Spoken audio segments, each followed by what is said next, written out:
বলছে মুসলমানরা কত বড় বদমাইশ। তো বলছে কেন? বলছে এই যে 4টে বিয়ে করার কথা আছে ইসলামে, এদের সব 4টে করে বউ।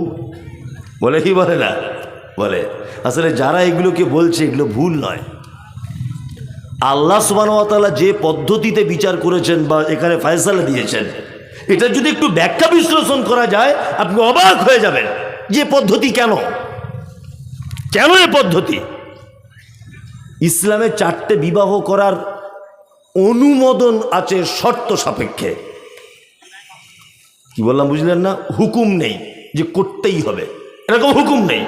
কেউ প্রয়োজন বুঝলে করলে করতে পারে, তাই তো? একসঙ্গে 2টো স্ত্রী রাখতে পারে প্রয়োজন হলে। একটা স্ত্রী অসুস্থ, বাচ্চা দিতে পারছে না, সে আর একটা বিয়ে করবে, অসুবিধা কিছু নেই, আছে? নেই। কিন্তু আমাদের তো বর্তমানে এই যে বিয়ে করার ও অন্য কোনো সুন্নত মানে না, বিয়ে করা সুন্নত মানা খুব পটু। 3-4টে বিয়ে করে মালদা একটা, মুর্শিদাবাদ একটা, ওই রাজমিস্ত্রি কাজ করতে গিয়েছিল মেদিনীপুরে, ওখানে একটা রেখে এসেছে। বলছে আরে মৌলভী সাহেব তোমরা যত টাকাই কামাও সুন্নত মানতে পারবে না, আমি মেনেছি বাপের বেটা। এই খ্যাপা, এরকম নয়। আল্লাহ তাআলা এই পদ্ধতি কেন দিলেন? একটা পুরুষকে বাঁচিয়েছেন, একটা নারীকে বাঁচিয়েছেন।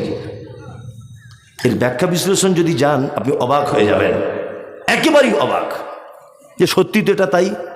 একটা পুরুষ মানুষ একটা নারীর সংস্পর্শে ছাড়া কতদিন পর্যন্ত থাকতে পারে? 10 দিন, 20 দিন, 1 মাস থাকতে পারে, তার বেশি তার স্ত্রীকে ছাড়া সে থাকতে পারবে না। পারবে বলুন? পারবে না। একটা মহিলা পেটে বাচ্চা চলে এসেছে, তার ডাক্তাররা তো এখন 4 মাস থেকে বলছে স্বামীর কাছে থাকবে না তুমি, বাচ্চার ক্ষতি হতে পারে। এগুলো লজ্জা নয়, আপনি হাসবেন না। বাচ্চার ক্ষতি হতে পারে, তুমি স্বামীর কাছে থাকবে না। তাহলে বাচ্চা ডেলিভারি হবে কত দিনে? 8 মাসে। তাহলে 8 মাস স্বামীকে ছাড়া ওকে থাকতে হবে। বাচ্চা হওয়ার পরে এখন তো সিজারে, আরও 3 মাস। 8 আর 3, 4 আর 3, 7 মাস স্বামীকে ছাড়া তার স্ত্রীকে থাকতে হবে। আচ্ছা বলুন, যদি এই লোকটা তার স্ত্রীকে ছাড়া এই 8 থেকে 10 মাস আলাদা থাকে, একটা পুরুষ মানুষের পক্ষে নিজেকে কন্ট্রোল করে ধরে রাখা এটা সম্ভব না? অসম্ভব, অসম্ভব। সে ভুল করে হলেও অন্য কোনো মাধ্যমে তার যৌবনের চাহিদা মেটানোর ইচ্ছা তার জাগবে, জাগবে না? জাগবে। নাম্বার 2, কথাটা এখানে থাক। অনেক মেয়েদের যাদের অল্প বয়সে স্বামী মারা গেছে, রাস্তা দিয়ে দেখছি মেয়েটা একটা ছেলের সঙ্গে গল্প করছে, আমরা দূর থেকে কি বলি? দেখ কেমন বদমাইশ মেয়ে, স্বামীটা মারা গেল আর 3 মাসের মাথায়, 3 বছরের মাথায় ওই অমুক ছেলের সঙ্গে বসে বসে গল্প করছে। আমরা দূর থেকে বদনাম দিই কি দিই না? দেই। চরিত্র খারাপ, নিজের বউ কোথায় যায় খোঁজ রাখে না, কিন্তু ওর স্বামী নেই, ও কোথাও গেলে ও গোপনে গোপনে নেটওয়ার্ক লাগায়, যায় কোথায়। করি কি করি না? কোনো ছেলের সঙ্গে প্রেম ভালোবাসা আছে কিনা? করি কি করি না? সমাজ কোনোদিন এ কথা ভেবেছে মেয়েটার কথা? হ্যাঁ, যে ওকে একটা ভালো পাত্র দেখে বিবাহ দেওয়া হোক, ও 3টে ছেলে মেয়ে আছে। আপনি আমি কোনোদিন ভেবেছি বলুন যে ওকে আমার স্ত্রী হিসাবে যদি রাখি বাচ্চাগুলো মানুষ হবে আর ও নিজেও হেফাজতে থাকবে? তাহলে আপনাকে এবার আবার প্রথম কথাটা আসছি আমি, ওইদিকে 8-9 মাস আপনার পক্ষে থাকা সম্ভব নয়, সম্ভব নয়। আপনার যদি আর একটা স্ত্রী যদি আপনি গ্রহণ করেন বৈধভাবে এবং যদি সৎভাবে দুজনের ভিতরে ইনসাফ যদি করতে পারেন, ক্ষতি কোথায়? আমাদের ভিতরে 2টো বিয়ে করা মানেই ওর চরিত্র খারাপ, তাই না? আমাদের ভিতরে যদি কারো 2টো বউ থাকে কি বলে? আমি যদি এখন 2টো বিয়ে করে 2টো বউ নিয়ে গাড়ি করে ঘুরি, কি বলবে? দেখ মৌলভী সাহেবের চরিত্র খারাপ, বলবে কি বলবে না? বলবে। আমাদের দেশওয়ালি কিছু ভাষা আছে আর কিছু সিস্টেম আছে, মারাত্মক ভুল যেগুলোতে। এক, আমাদের ভারত পাকিস্তান আর বাংলাদেশের লোক ভাবে যে হজ ফরজ হয়, বুড়ো না হলে হয় না। দেখবেন বলছে হজ ফরজ হয়, বুড়ো না হলে হজ করা যায় না। বুঝলেন? সব দেখছে বুড়ো মানুষেরা ওই মক্কাতে গিয়ে বসে আছে দিয়াল ধরে, কেউ তোয়াফটাও করতে পারছে না, ও দিয়াল ধরে বসে আছে হা করে। কি করবা বলি স্যার, কি করবা? কোনটা ছাপা কোনটা মারবা, কবার ঘুরলে একবার হবে, এইসব জিজ্ঞেস করছে। মানে কিছুই বুঝে না।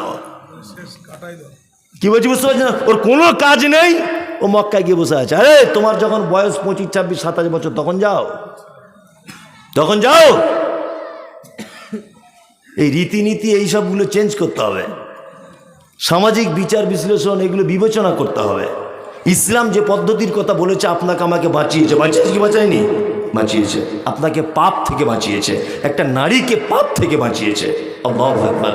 আল্লাহ সুবহানাহু ওয়া তাআলা বলছেন, ওয়ালাকাদ যায়্যানাস সামাআদ দুনিয়া বিমাসাবিহা ওয়া জাআলনাহা রুজুমান লিশ-শায়াতিন ওয়া আতাদনা লাহুম আযাবাস সাঈর। আল্লাহ বলছে দুনিয়ার যে আসমানটা তোমরা দেখতে পাও, এটাকে আমি খুব তারকা দিয়ে উজ্জ্বল করে সুন্দর গুছিয়ে আমি আল্লাহ তাআলা তোমাদের সামনে রেখেছি, যাতে তোমরা কি এর থেকে শিক্ষা গ্রহণ করো। আর এই তারকাগুলো তৈরি করেছি কেন? শয়তানকে মারার জন্যে। আর এইগুলোকে যারা অস্বীকার করবে, আল্লাহ বলছেন বিসাল মাসির। আল্লাহ তাআলা বলছেন সাঈর শব্দ এসেছে যে তাদের যারা এইগুলোকে আমার অস্বীকার করবে, 7 তবক আসমান এটাকে যে অস্বীকার করবে, জমিন এটা যে অস্বীকার করবে, এই যে তারকা এটা যে অস্বীকার করবে, সূর্যের উদয় অস্ত এটা যে অস্বীকার করবে, আল্লাহ তাআলা বলেছেন আযাব তাদের জন্য, এবং তাদের জন্য প্রস্তুত করে রেখেছি সাঈর নামক জাহান্নাম। জাহান্নাম তো কত কঠিন, এটা তো আঁচ করে বোঝানো যাবে না। যাবে? যাবে না। জি হ্যাঁ বলছি, এটা বোঝানো যাবে না। জাহান্নাম অনেক দূরে থাক, শুধু কিয়ামতের দিবসটা দেখুন, কিয়ামতটা কেমন হবে দেখুন। আল্লাহ বলছেন ইয়াওমা তারাউনাহা তাযহালু কুল্লু মুরজিআতিন আম্মা আরজাআত ওয়া তাযাউ কুল্লু যাতি হামলিন হামলাহা ওয়া তারান নাসা সুকারা ওয়া মা হুম বিসুকারা ওয়ালাকিন্না আযাবাল্লাহি শাদীদ। আল্লাহ তাআলা বলছেন পৃথিবীতে সব থেকে বেশি কষ্ট সহ্য করতে পারে কে বলুন তো? নারী না পুরুষ? নারী। একটা পুরুষ 50 ডিগ্রি সেলসিয়াস কষ্ট সহ্য করতে পারে। আমি যদি এখন এই লোকটাকে একটা ঘুষি মারি, আমার ঘুষির ওজন যদি 50 ডিগ্রি সেলসিয়াস হয়, লোকটা তাহলে বাঁচতে পারবে, তার অধিক হলে বাঁচতে পারবে না। কিন্তু বিজ্ঞানীদের ভাষাতে একটা নারীকে যদি কেউ আঘাত করে, সে 56 ডিগ্রি সেলসিয়াস পর্যন্ত সেটাকে কি করতে পারে? সহ্য করে নিতে পারে। তার দৃষ্টান্ত একটা মেয়ে বাচ্চা জন্ম দিতে গিয়ে যে কষ্ট সহ্য করে, একটা পুরুষের যদি এটা হতো, পুরুষ মারা যেত, বাঁচতে পারত না। পুরুষের থেকে নারীর ধৈর্য ক্ষমতা বেশি। আল্লাহ তাআলা বলছেন ইয়াওমা তারাউনাহা তাযহালু কুল্লু মুরজিআতিন আম্মা আরজাআত ওয়া তাযাউ কুল্লু যাতি হামলিন হামলাহা ওয়া তারান নাসা সুকারা। কিয়ামতের মাঠ, একটা মা গর্ভবতী অবস্থায় থাকবে, তার বাচ্চার নিচের দিকে পড়ে যাবে, মা বুঝতে পারবে না যে আমার বাচ্চাটা কোন দিক দিয়ে কিভাবে হলো। আল্লাহু আকবার। একটা বাচ্চা তার মায়ের আঁচল ধরে সেদিন বলবে, মা একটু দুধ দাও, খুব পিপাসা লেগেছে, একটু দুধ দাও। মা সেদিন তার বাচ্চাকে দুধ পান করাতে ভুলে যাবে। মানুষগুলিকে দেখতে পাওয়া যাবে তারা যেন সব মাতাল। আল্লাহ বলছেন ওমা হুম বিসুকারা, একজনাও তারা মদ পান করেনি। ওয়ালাকিন্না আযাবাল্লাহি শাদীদ, শুধু আমার কঠিন আযাবের ভয়ে তারা কিয়ামতের মাঠে মাতালের মতো করে ঘুরছে। আল্লাহু আকবার। এর নাম কিয়ামতের মাঠ, এর নাম কিয়ামতের মাঠ। জাহান্নাম তো অনেক দূরে, এটা কিয়ামতের মাঠের অবস্থা। আম্মা জান আয়েশা সিদ্দিকা রাদিয়াল্লাহু তাআলা আনহা আল্লাহ নবী সাল্লাল্লাহু আলাইহি ওয়াসাল্লামকে বলছেন, আল্লাহ নবী, কিয়ামতের মাঠে নারী উলঙ্গ হয়ে দাঁড়াবে, পুরুষ খাতনাবিহীন অবস্থায় উলঙ্গ হয়ে কিয়ামতের মাঠে দাঁড়িয়ে থাকবে। তার নারী পুরুষের দিকে দেখবে আর পুরুষ নারীর দিকেও দেখবে। আল্লাহ নবী সাল্লাল্লাহু আলাইহি ওয়াসাল্লাম বলছেন, আয়েশা দেখা তো অনেক দূরের কথা, সে যে উলঙ্গ অবস্থায় কিয়ামতের মাঠে দাঁড়িয়ে থাকবে, এটা সে নিজেই বুঝতে পারবে না যে আমি উলঙ্গ আছি না কি আছি। এর নাম কিয়ামতের মাঠ। তারপরে তো জাহান্নাম অনেক অনেক অনেক কঠিন। আল্লাহ তুমি আমাদেরকে কিয়ামতের দিনের এই আযাব থেকে বাঁচাও এবং জাহান্নাম থেকে বাঁচাও, আমিন। আমাকে বারবার সিগন্যাল দেওয়া হচ্ছে যেটা মাদ্রাসার জলসা তো, কিন্তু এটাও আমি খুব ভালো করে জানি যে আমি এখন যদি দানের কথা বলি তাই সব লোকগুলো উঠতে আর টাইম লাগবে 5 মিনিট, একটা লোকও থাকবে না, কারণ সব লোক জানে যে এই শেষ বক্তা, আর কোনো বক্তা নেই। আর এখন যদি টাকা চায় ওর 1 মিনিট বসবে না। কি বলছি বুঝতে পারছেন না? ও এখনই উঠতে শুরু করবে। এটা আমিও হলে তাই করতাম, আমি নিজে হলেও করতাম, আমি নিজে যদি হতাম তাও করতাম। তারপরেও এটা একটা প্রতিষ্ঠানের জলসা, তাই না? প্রতিষ্ঠানের। আমি আজকে সরলপথ একাডেমিতে ছিলাম প্রায় 1 ঘন্টার কাছাকাছি। এখানে আসার আগে অনেক আলোচনা হলো, অনেক কিছু হলো। সত্যি মাদ্রাসার প্রয়োজন আছে, আপনাদের এলাকাতেও আছে। আপনাদের এলাকাতে একটা ভিডিও ভাইরাল হয়েছে, দেখেছেন? হাজি সুলাইমান নামক কোনো হাই স্কুল বা হাই মাদ্রাসা আছে এখানে মির্জাপুরে? সোশ্যাল মিডিয়া ভিডিও দেখেছেন? হাজি সুলাইমান কি স্কুল, এই তো হাজি সুলাইমান হাই স্কুল মির্জাপুরে। সোশ্যাল মিডিয়াতে তোলপাড় চলছে, মানে শিক্ষকরা ক্যামেরা করছে আর ছাত্ররা ড্যান্স করছে। কি আশ্চর্য ব্যাপার! দেখেছেন সোশ্যাল মিডিয়াতে? আমি দেখেছি আজকে। আল্লাহু আকবার। বলছি বলে আমি বদনাম করছি না, আমি বদনাম করছি না, আল্লাহর কসম। একটা হাজি সাহেব, যে হাজি সাহেব ওই জায়গাটা দান করেছিলেন বা স্কুল প্রতিষ্ঠা করেছিলেন সৎ উদ্দেশ্যে, কিন্তু ইতিহাস দেখবেন সৎ উদ্দেশ্যে, যে একটা স্কুল করি ছেলে মেয়েরা লেখাপড়া শিখবে। কিন্তু হাজি সাহেব যদি জানতে পারতেন এখানে আমার নামে ড্যান্স করা হবে, তাহলে এই জমি দান করতেন না। করতেন না। কি অবস্থা শিক্ষার! তো এটা একটা ব্যতিক্রমী শিক্ষা প্রতিষ্ঠান মাদ্রাসা। এখানে হাদিস এবং কোরআনের শিক্ষা দেওয়া হয়, তাই না? তো এই খাতে আপনি কিছু অর্থ ব্যয় করুন, অবশ্যই অর্থ ব্যয় করুন। আমি প্রথমে একটা কথা বলতে বলতে এত দূরে চলে এসেছি যে সৌদি আরবের মানুষদের এত বরকত কেন। প্রথমে বলেছি কোরআন মাজিদ বেশি পড়ে, দ্বিতীয়টা বলতে ভুলে গেছিলাম, এবার বলে দিই।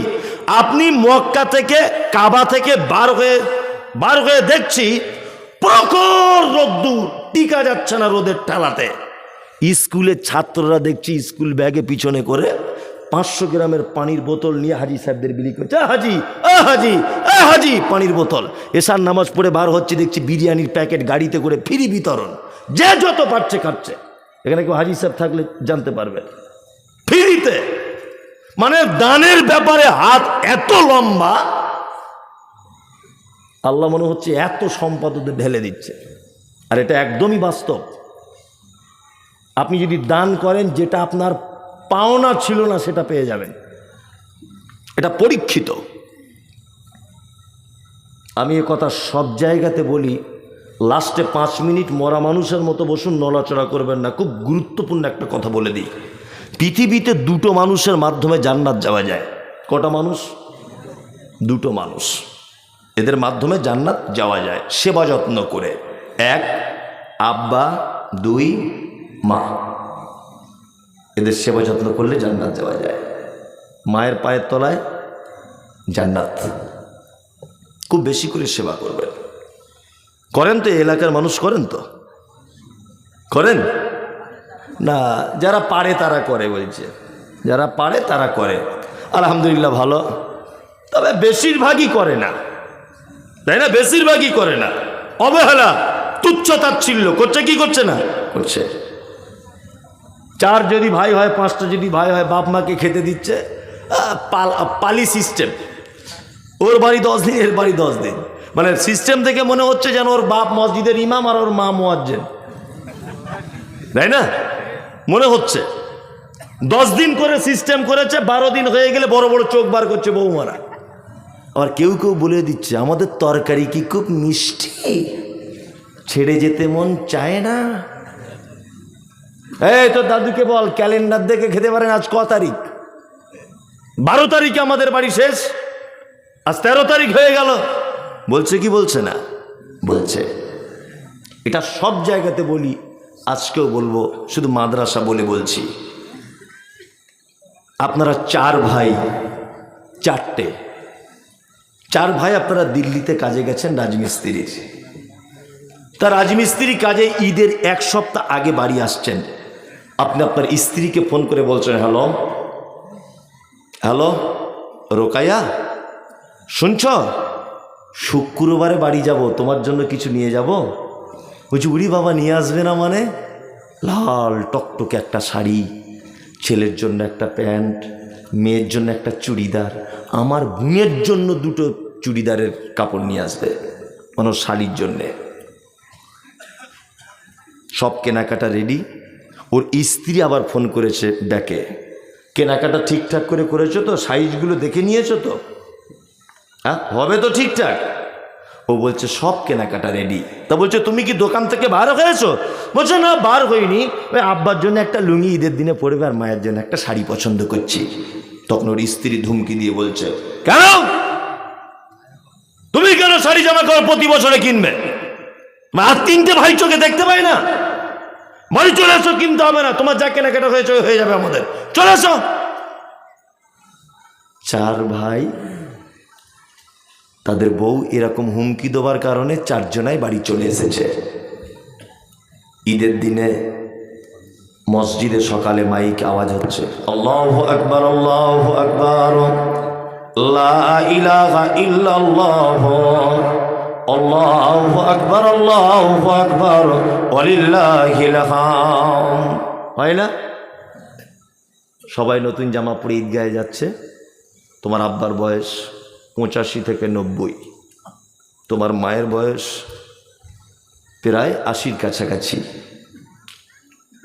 তোমাদের চার ভাইয়ের দুতলা বাড়ি, তো তোমার মা সিঁড়ি দিয়ে উঠতে পারে না বলে চার ভাই যুক্তি করে ছোট ভাইয়ের সিঁড়ির তলাতে মশারি টাঙিয়ে তোমার মাকে রেখে দিয়েছে। তোমার মা একটু চোখে কম দেখে।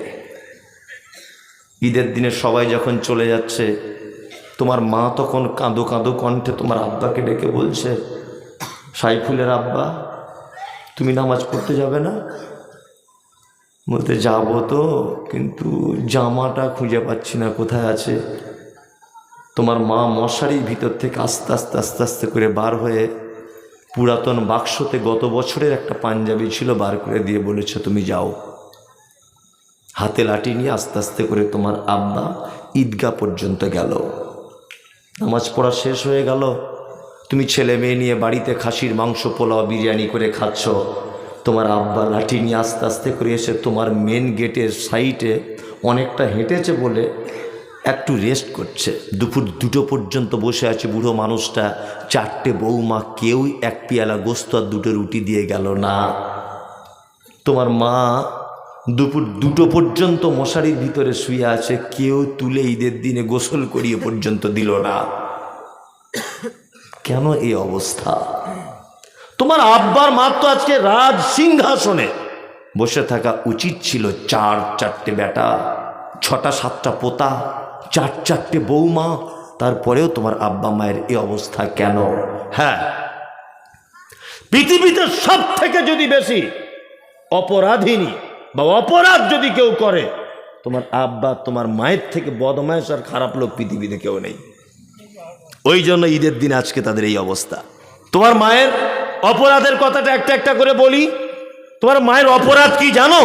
আজকে তার ঈদের দিনে সাজা হচ্ছে, মশারির ভিতরে শুয়ে ডুকরে ডুকরে নাতি পোতাদের জন্য কাঁদছে, চোখ দিয়ে পানি ঝরছে, তোমাকে বারবার নাম ধরে ডাকছে, আব্দুল্লাহ একটু ঈদের দিনে দেখা করতে এলি না বেটা?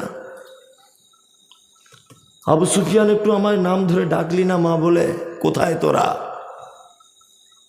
তোমার মায়ের অপরাধ হচ্ছে এই, তোমার মা এই গ্রামের একজন পর্দানাসীন মহিলা ছিল।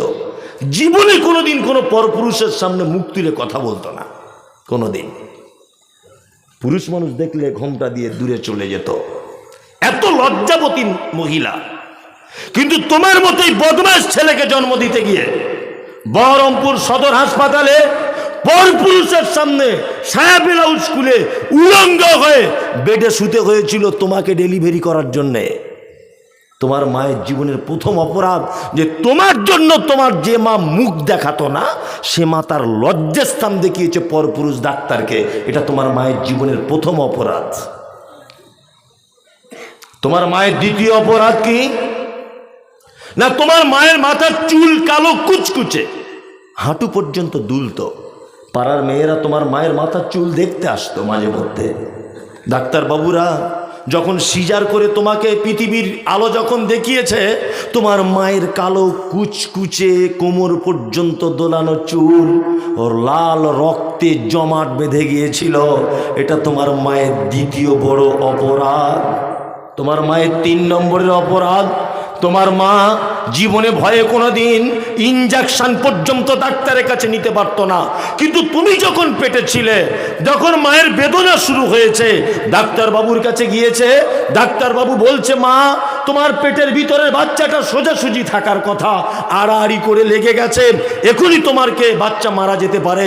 মা তখন ডাক্তারের পায়ে জড়িয়ে ধরে বলেছিল, ডাক্তারবাবু যদি আমার প্রাণের বিনিময়ে যদি হয়, আমার পেট কেটে আপনি আমার বাচ্চাকে বার করুন, আমার বাচ্চার মুখ দেখলে আমি পৃথিবীর সব কষ্ট ভুলে যাব। আমার প্রাণ প্রয়োজন হলে আমার বাচ্চাকে দান করে দিয়ে পৃথিবী থেকে চলে যাব। সেই যে ডাক্তারবাবু তোমার মায়ের পেটের চামড়া হাঁসের ডিমের মতো সাদা চকচকে ফর্সা ক্যাচ করে কেটে দিল, তোমাকে পৃথিবীতে নিয়ে এলো, সেই যে মোটা সূচ আর সুতো দিয়ে তোমার মায়ের পেট সেলাই করে দিল, আজও 85 বছর বয়সে মশারির ভিতরে তোমার মা সেই ব্যথা বেদনা অনুভব করে। তোমার মাকে জানো? তোমার মা ওই অপরাধিনী। চিকিৎসা বিজ্ঞানীরা বলেছে প্রত্যেক দিন একটা বাচ্চা তার মায়ের 8 বার দুধ পান করে, 8 বারে প্রত্যেকবারে 250 গ্রাম করে দুধ পান করে। এক একবারে যদি 250 গ্রাম করে দুধ পান করে, 24 ঘন্টায় যদি 8 বার যদি দুধ পান করার প্রয়োজন হয়, হিসাব কষলে দেখা যাবে 50 টাকা যদি দুধের লিটার হয়, 90,000 টাকা একটা বাচ্চা তার মায়ের দুধ পান করে। তোমার মা তোমাকে দিয়ে নানির বাড়ি যাচ্ছিল, বাসে উঠেছে, বহরমপুরে নানির বাড়ি। বাসে তোমার মা কোনো রকম সিটে বসেছে, আর তুমি তোমার মাকে বলছে আম্মু একটু দুধ দে না, তোতা করে বলছেন। তখন আপনার 1.5 বছর বয়স। আপনার মা পাড়া গ্রামের মেয়ে, লজ্জা করছে, কি করে ব্লাউজের হুকগুলো খুলবো। যুবক ছেলেরা তোমার মায়ের দিকে ফ্যাল ফ্যাল করে দেখছে। তুমি যখন 4-5 বার বলছো মা দুধ খাবো, তোমার মা তখন লজ্জার শরম সব বাদ দিয়ে বুকের ব্লাউজ খুলে বুকের লজ্জাস্থানটা তোমার মুখে দিয়ে বোঁটাটা ধরিয়ে দিয়ে একদিকে তোমাকে আগলিয়ে রেখেছে, আর একদিকে পিঠের কাপড়টা ঠিক করছে, বারবার মাথায় ওড়নাটা ঢাকছে। তোমার মা যদি সেদিন একবার বলে দিত খুব লজ্জা করছে বাবু এখানে দুধ দেবো না, রাস্তায় জাম, বহরমপুর পৌঁছাতে 1 ঘন্টা টাইম লাগবে, তোমার কচি কণ্ঠনালী আটকে তুমি সেদিন মারা যেতে। এটা তোমার মায়ের অবদান। তোমার আব্বার, তুমি ভালো মিশনে পড়বে বলে, ভালো জায়গায় তোমাকে পৌঁছাবে বলে নিজে কোনোদিন ভালো জামা কাপড় পরেনি, এটা তোমার বাপের অবদান। তুমি স্কুলে যাবে, সাইকেলের জন্য তোমার মায়ের কাছে বারবার বলছিলে, মা একটা সাইকেল কিনে দিলে হয় না? শফিকুল, আশরাফুল, কামরুল, ফয়জুল সবাই সাইকেলে করে যায়। তোমার মা ফোন করে তোমার আব্বাকে বলেছিল আমাদের আবদুল্লাহকে একটা পুরাতন সাইকেল দিলে হয় না? তোমার আব্বা রাজমিস্ত্রি কাজ করতে 10টায় টিফিন খরচা বাবদ 30 টাকা পেত। 30 টাকা জমিয়ে তোমার মায়ের অ্যাকাউন্টে ফেলে দিয়ে বলেছিল আবদুল্লাহকে একটা সাইকেল কিনে দিও।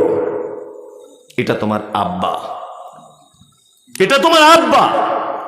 ওই জন্য কোরআন মাজিদ সারা পৃথিবীতে যত সম্পর্ক আছে সমস্ত সম্পর্কের থেকে উচ্চ শিখরে পৌঁছে দিয়েছে পিতামাতাকে। আল্লাহ তাআলা বলেন সারা পৃথিবীতে যত ভালোবাসার মানুষ আছে, কুল ইন কানা আবাউকুম, নবী আপনি বলে দেন সারা পৃথিবীতে যত প্রেম প্রীতি ভালোবাসার বস্তু আছে, পিতা মাতার থেকে ভালোবাসার আর কোনো জিনিস নাই। শুধু এই নয়, আল্লাহ পবিত্র কোরআনে এমন সিকিউরিটি দিয়েছেন পিতা মাতার ব্যাপারে, বলতে গিয়ে বলেছেন উফেউ আলা তানহারহুমা ওয়া কুল্লাহুমা কাওলান কারীমা। তোমার আব্বা মায়ের সঙ্গে এমন ভদ্রভাবে কথা বলো, এমন নম্রতা অবলম্বন করো, এমন শ্রদ্ধাশীল তুমি হও, তোমার আব্বা মা যেন তোমার কথায় বিরক্ত হয়ে শব্দটুকু যেন বলে না দেয়। আল্লাহ তাআলা পিতা মাতার ব্যাপারে বলতে গিয়ে সূরা বাকারাতে আবার বলছেন ইয়াসআলুনাকা মাযা ইউনফিকুন কুল মা আনফাকতুম মিন খাইরিন ফালিল ওয়ালিদাইন ওয়াল আকরাবিন ওয়াল ইয়াতামা ওয়াল মাসাকিন ওয়া বনিস সাবিল ওয়া মা তাফআলু মিন খাইরিন ফাইন্নাল্লাহা বিহি আলিম।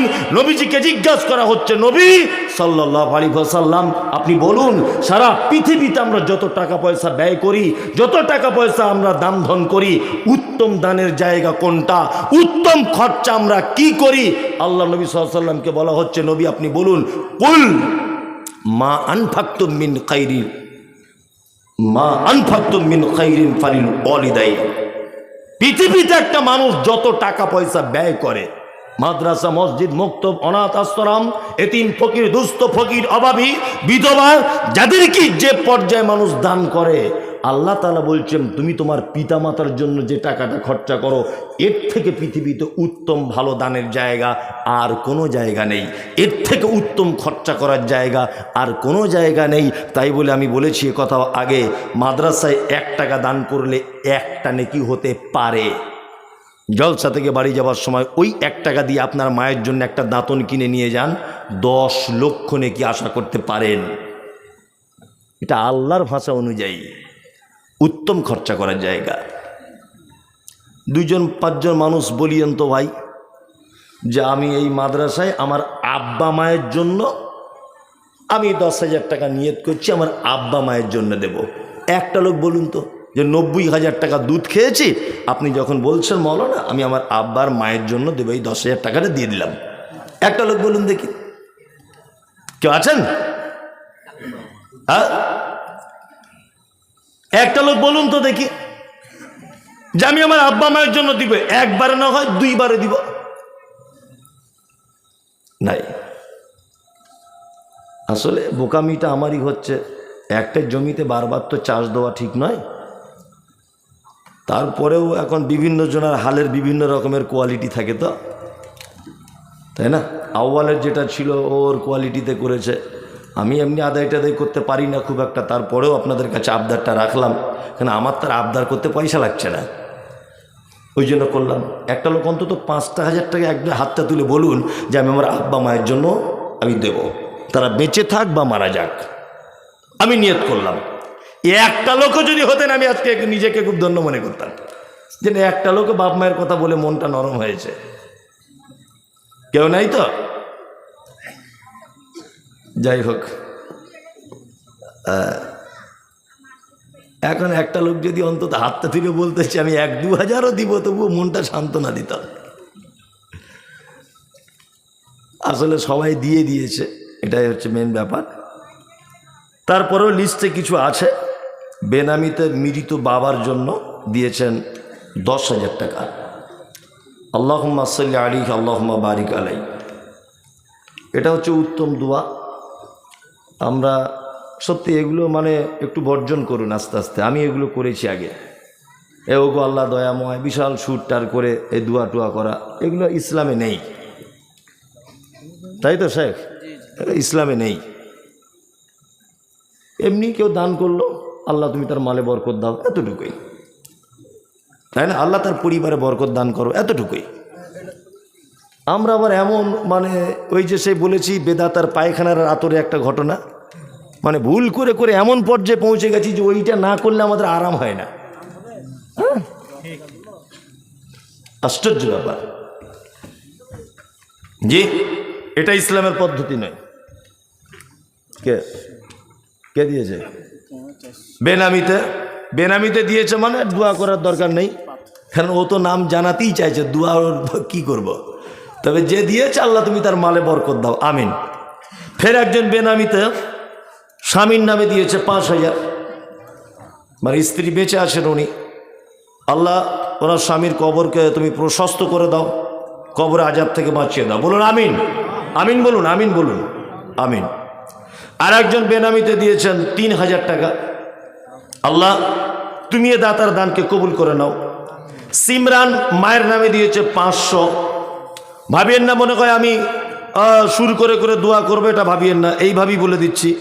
সিমরান মায়ের নামে 500 টাকা, আল্লাহ তুমি সিমরানের মাকে ক্ষমা করে দাও, আমিন। বেনামিতে একজন দিয়েছেন 2,420 টাকা। আমজাদ ওরফে বাদশাহ, পূর্বপাড়া, 2 বস্তা সিমেন্ট দিয়েছেন। বেনামিতে একজন 4 বস্তা সিমেন্ট। ইকবাল হোসেন মৃত পিতার নামে 20 বস্তা সিমেন্ট। বাপি বেলেপাড়া 4000 টাকা দিয়েছেন। আল্লাহ, যাদের নামগুলো এখানে প্রকাশ করা হলো তুমি তাদেরকে ক্ষমা করে দাও, তাদের মালে বরকত দাও। সবুর আলী উনি দিয়েছেন 5000, বেলেপাড়াতে বাড়ি, বেনামিতে 500। সাহেব ভাই পশ্চিমপাড়া অনলাইনের দোকান 6 বস্তা সিমেন্ট।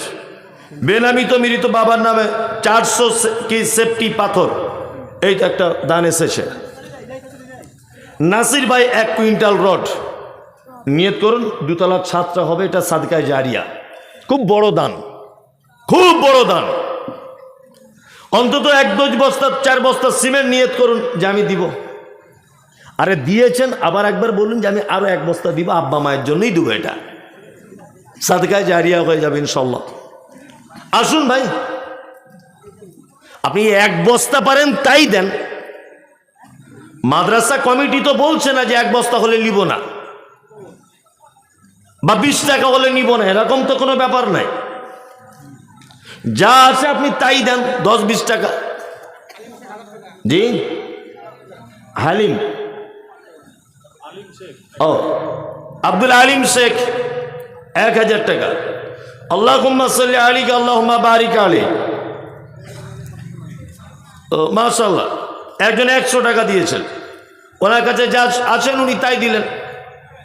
আপনার কাছেও যদি 100, 200, 20, 50 থাকে তো দেন, আল্লাহর রাস্তে দেন। কারণ এই সুযোগ আর আসবে না, এই সুযোগ আর আপনার জীবনে নাও আসতে পারে। আগামী বছরে আবার এইরকম দিন আপনার জীবনে নাও থাকতে পারে, তাই না? আমিও নাও থাকতে পারি। ওই জন্য এটা তো অন্তত পক্ষে থাকবে, আপনি এর সাদকায়ে জারিয়া নেকি পেয়ে যাবেন। অবশ্যই দিনের কাজে যারা সহযোগিতা করে আল্লাহ তাদের উত্তম প্রতিদান দেয়। দানীদের ভিতরে ওই ব্যক্তি উত্তম দানী যে তার অর্থ শেষ হয়ে যাবার ভয় করে, আবার অর্থ বেশি হবার আকাঙ্ক্ষা করে।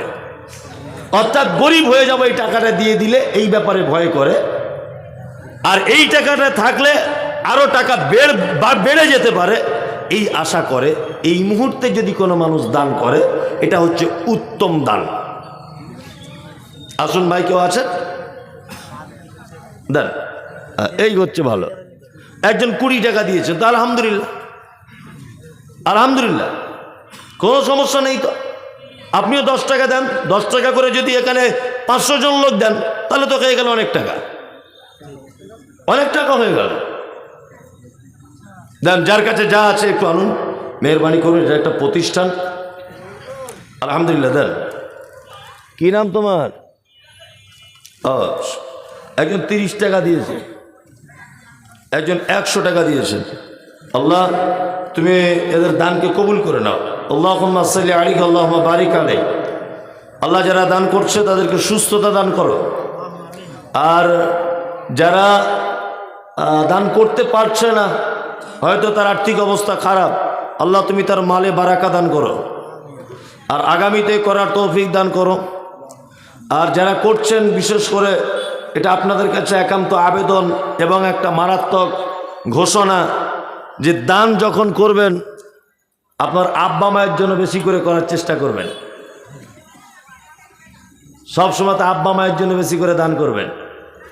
আর বাপেদেরকে বলছি, আপনি বেঁচে আছেন যখন দান যদি করেন, বেটাদের জন্য করবেন। যদি বলছেন বেটারা তো ইনকাম করতে শিখেছে, ওদের জন্য দান করব কেন? আমি বুড়ো মানুষ। দেখুন, আপনি যদি আপনার সন্তানের জন্য দান করেন, তাহলে আপনার সন্তান এটা জেনে যাচ্ছে সবার সামনে, বা সেই মজলিসে বসে দেখবে যে আমার আব্বা বুড়ো বয়সে আমাদের জন্য দান করত। আপনি যখন থাকবেন না, ওই কথা ভেবে আবার আপনারও জন্য আপনার বেটারা কিছু দান করবে। এটা একটা শিক্ষা। ওই জন্য বাড়িতে ভিখারি, মিসকিন, ফকির এলে বাড়ির বাচ্চাদেরকে দিয়ে ভিক পাঠাতে হয় সব সময়তে, মানে বাচ্চারা যাতে শিখতে পারে যে আমার মা কোনো ভিখারিকে কখনো ফেরত দিত না।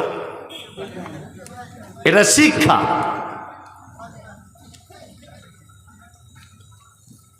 আপনার কাছে একটি গজল শুনতে চাইছি। আমি তো গজল বলা ছেড়ে দিয়েছি, আমি আগের মতো আর রং ঢঙের বক্তব্য রাখি না। না, আমি আগে যেসব বক্তব্য রাখতাম এখন আর রাখি না। আমার ভাই বোন মরে গেছে, আর ভাই বোনের নামে তো দোয়া করো। ওর ভাই বোন বিয়ে করেছ? মাশাআল্লাহ। ভাই বোনের জন্য মারা গেছে, তাদের জন্য 100 টাকা দিয়েছে, শুকরিয়া। যারা দিয়েছে আল্লাহ তুমি তাদের দানকে কবুল করে নাও। কি গজল বলবো? হাবিবুর রহমান 5000, বাবা মায়ের নামে বেনামিতে 10 বস্তা সিমেন্ট। আল্লাহ উম্মা সাল্লি আলাইহি আল্লাহুম্মা বারিক আলাইহি। আল্লাহ যারা যে আশা এবং উদ্দেশ্য দান করেছে তুমি তাদের আশা উদ্দেশ্যকে পুরা করে দাও, আমিন। আদেশ করিল আল্লাহ পবিত্র কোরআনে, আর বিবাহ করিতে যত আদম সন্তানের, কোরআনে আদেশে আল্লাহ যদি না করিত মানুষের বংশ সব ধ্বংস হয়ে যেত। কিন্তু গায়ে বর্তমানে ঘটেছে এমন, বেটির বিয়েতে বেটার বাপ নিচ্ছে কত পণ। কেউ সোনা দানা নিচ্ছে, কেউ টাকা করি, কেউ জমি জায়গা নিচ্ছে, কেউ নিচ্ছে বাড়ি। আবার কত বাপজি বলে নিব না গোপন, বেটা বেটি সাজিয়ে দি কি বিয়াই আপন। টাকার বেলায় সাধু সাজে, জমির বেলায় চোর, বর্তমানে বেটার বাপ এমনি হারামখোর। চোর লোকে চুরি করে অন্ধকারে হলে, বেটার বাপ করে চুরি দিনের উজ্জ্বলে। হায়রে বেটার বাপ তুমি এমনি লোভী হলে, টাকার বদলে বেটা বিক্রি করিলে। বেলডাঙ্গারে ঘাটে শনি বিক্রি করে পাঠা, পাঠার মতো বিক্রি করো তোমরা নিজের বেটা। হায়রে বেটার বাপ তুমি এমনি লোভী হলে, টাকার বদলে বেটা বিক্রি করিলে। তোর জন্য কত নারী বিষ পান করে, কত নারী গলায় দড়ি দিয়ে ঝুলে পড়ে। এর জন্য কে বাদাই জানো বেটার বাপ, শত শত বেটির বাপরা দিচ্ছে অভিশাপ। আর বলবো না, এই পয়সা দেন আর বলেন আর না না, আমার পয়সা দিলে তাহলে বলবো। জি দেন, যে যা পারবেন দিতে থাকুন। আসলে আমি আর গজল বলবো না নিয়ত করেছিলাম, এবছরে এখন একটাও বলিনি, কোথাও বলিনি। তবু আপনারা যখন বলছেন আমি শেষ বক্তা, ওই জন্য দুটো একটা বলে দিয়ে যাচ্ছি, শুনতে থাকুন। যাই হোক আপনারা দিতেও থাকুন সাথে সাথে। মাশাআল্লাহ। হাজির বেটার বিয়ে হলো কাজীর বেটির সাথে, হাজির বেটার বিয়ে হলো কাজীর বেটির সাথে। কাজীর বেটি বলছে আমি যাব সিনেমাতে। হাজির বেটা বলে ওগো বাপ যে আমার হাজি, ওগো বিবি তোমার কথায় কেমনে হব রাজি। কাজীর বেটি দুঃখ মনে কথা নাকি বলে, হাজির বেটা পড়লো ফেরে বোঝাই কোন ছলে। সিনেমা দেখা মেয়ে মানুষ ঘরে রাখা দায়, অবশেষে রাজি হতে হলো নিরুপায়। হাজির বেটা বলে শোনো শোনো গো সুন্দরী, আমার স্যুট আমার জামা পরো তাড়াতাড়ি। দুই বন্ধুর মতো তারা গেল সিনেমাতে, রাস্তা তাদের জানা আছে সন্দেহ নাই তাতে। বিয়ের আগে কত গেছে হিসাব কে বা রাখে, হলের সামনে দাঁড়িয়ে গেল লাগলো আলোর ছটা। অনেক দিনের পুরাতন বন্ধুর সাথে হলো দেখা। বন্ধু বলে ওরে বন্ধু এটা কে তোর হয়, বন্ধু বলে ওটা আমার শালার পরিচয়। তোর যদি হয় গো শালা আমার কেন নয়, চলো শালা দুইজনাতে মুখের কথা কয়। তারপর আর বলবো না।